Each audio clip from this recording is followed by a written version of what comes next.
Okay, it was politely pointed out to me that I did this one wrong. This is actually, if you go back around the unit circle, you're going to be down here at 270.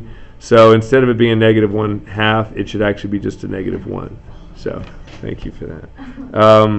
Okay, in the 27 zone, what we're going to be doing here is really more of the same.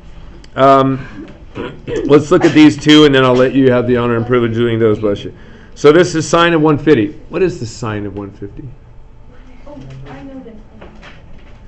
It's 1/2.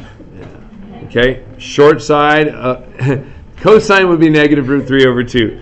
This is the sine, so it's the y value. What's the cosine of 60? Also 1/2. So far, that's equal to how much? 1. Now, I'm going to take this away from 1, minus 0. The cosine of 270 is the x value of straight down, and therefore it's a 0. So the answer, 1. Okay. Now this one's, it's 1/2 plus 1/2 minus 0 is equal to 1 there. Now, right. So sine of 300 is equal to negative root 3 over 2, because it's a tall triangle in the fourth quadrant. How about cosine of 150? It's a plus a negative root 3 over 2. Anyone know what that is if you add them up? They would cancel if they were not both negative, but since they're both negative, we'll have to deal with that later. Minus cosine of 0. 1. Okay, because you're going to the right 1 unit, right? Okay. How about sine of 90? Also 1. Okay, but that says minus. What happens to the 1s?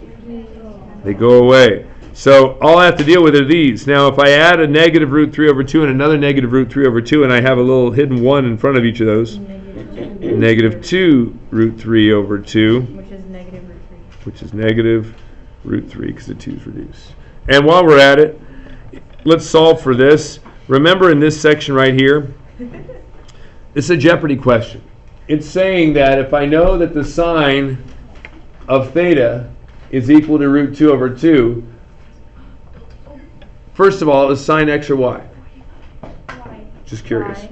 Just kidding. Sine is y, so that means we're going up, right? What two quadrants go up? 1 and 2. Okay? What type of triangles are we looking for in those two quadrants?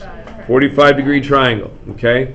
So, what is the measure of the angle that creates a 45-degree triangle?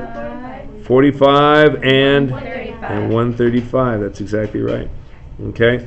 So, same type of thing if we jump over to here. Here. Cosine of theta is equal to 0. That means it's going back and forth, not at all, right? So, this would be 90 degrees and 270 degrees, and I'll share with you a little bit of ghetto-ness. We're going to draw our own little line there. I'll let you do your thing, okay?